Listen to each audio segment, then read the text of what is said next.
Hi, I'm Michael Arnell-Smith, and today I'll be talking about my professional practice workplace. I currently run the Tuckshop at Hillsong Youth Brisbane at the Brisbane Central Campus in Queensland. I've been running the Tuckshop for maybe about 5 months now, since January. So I took over just before I started college, about a month before, in anticipation of joining college to go into key team at Hillsong Youth.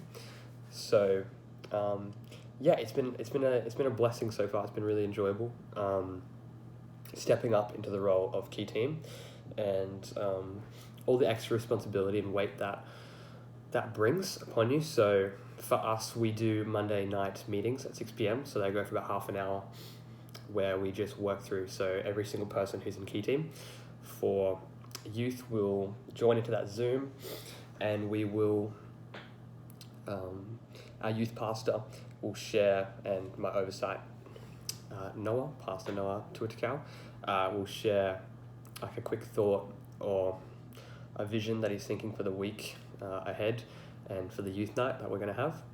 And then we'll just go around and talk about our different areas.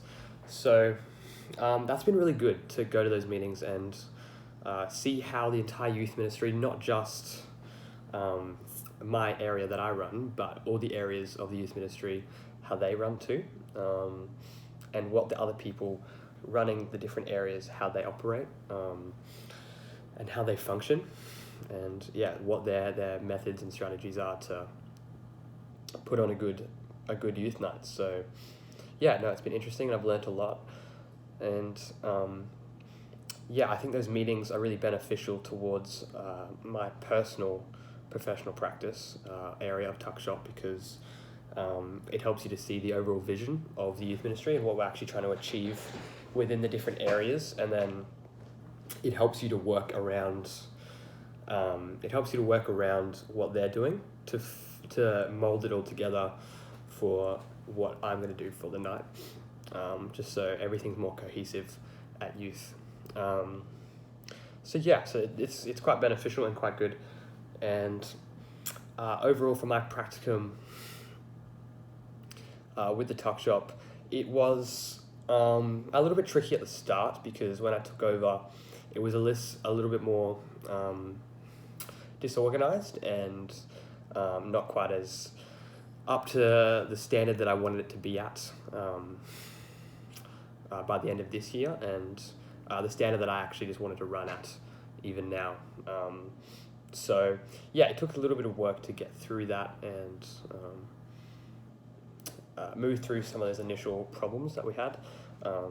Like, for instance, there just wasn't much of a market. Like, when I took over the last year, there wasn't really much hot meals being served every single week, and that was really a focus that I wanted to set out, and the target I had was to serve hot food every single week, and provide a meal, like an actual meal that people can eat, so students and leaders can have for dinner, instead of just simply having snacks and lollies and stuff like that like we had previously. So that was definitely a challenge to take on, because we weren't connected in with everything that was going on with Comma. So obviously at Comma Cafe within our church, they have their own suppliers and their own outsourcers who deliver them food and who they order from. At Brisbane Central, we do Friday night church as well. So they do Friday night church and Sunday night church. So we weren't connected in with that whole program yet. So we had to connect in with that and with Comma and work through with the Comma oversight. I don't really remember his official title anymore, Galen Lau, but he runs our Comma cafes in all of Queensland and the Northern Territory, and oversights, I'm not sure his exact role, but I think it's overseeing food production within I'm not sure if it's all of Queensland and Northern Territory or if it's just Brisbane Central, but that's his role. And so I've been working under him. He's been teaching me some skills and basic upskilling really to be able to serve food and really just bring a better product every week to youth.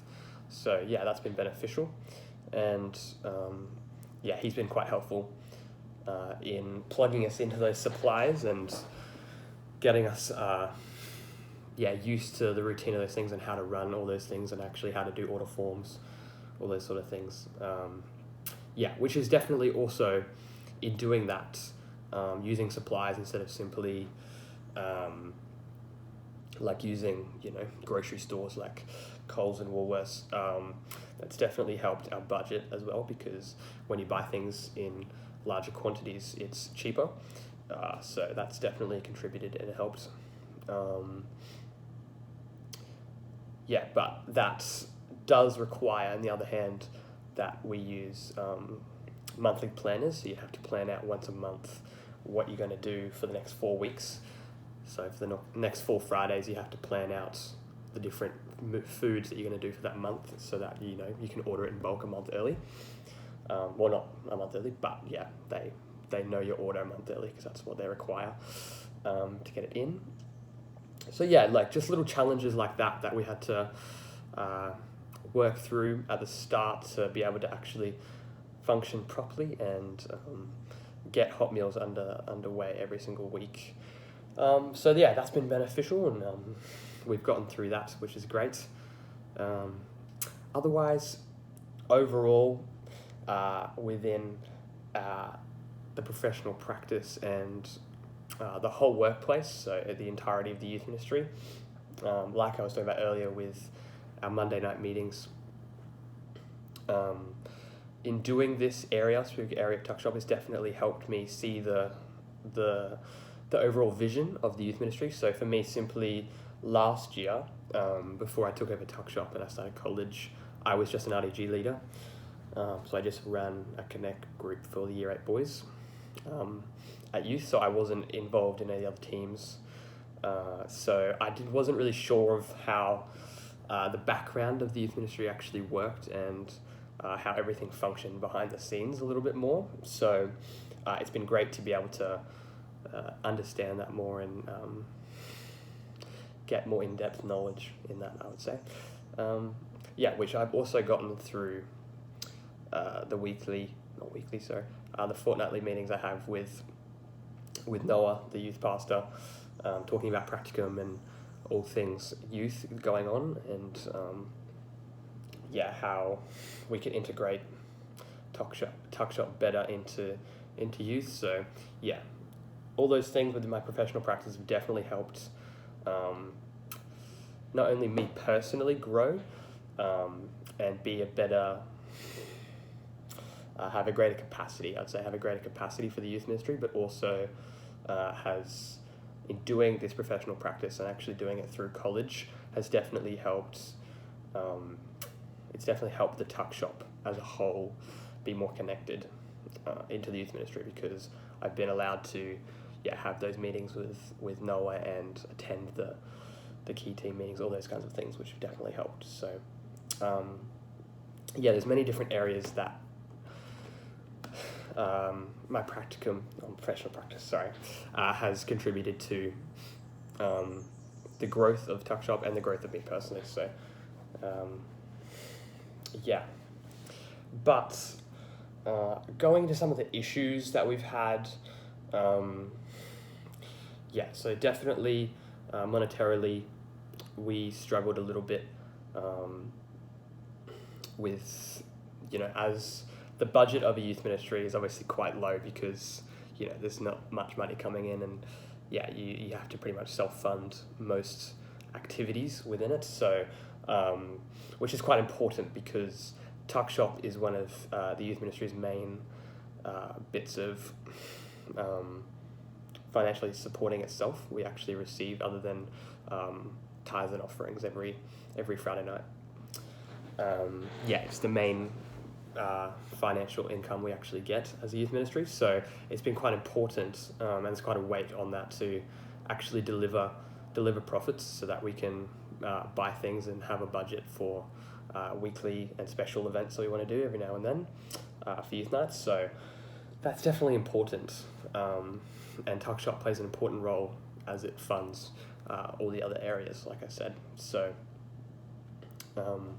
yeah, but we definitely had problems at the start because, like I said earlier, last year it wasn't set up as well as I'd wanted it to be, because obviously I wasn't running it. But when I came in January, it wasn't running as well as I wanted it to be, and I didn't feel like it had was anywhere near the potential it actually could be at if we were doing hot meals and special drinks like milkshakes and smoothies, all sorts of things like that that I've integrated in.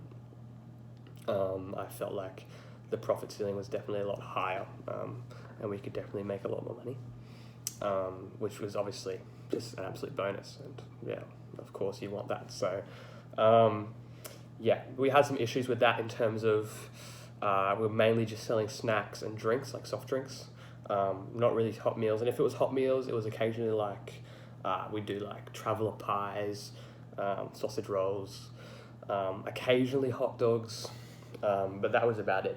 But that was mainly because previously the person running it just wasn't as focused, because he just didn't have as much time as I am allowed, because I'm doing college full time. So it's, you know, one of our main focuses is on Tuckshop. So I think definitely the expanded capacity that I have is definitely a massive boost to the Tuckshop, because now I've got way more time to be able to actually facilitate and build it. So yeah, I think that's great. I think it's great for the youth ministry.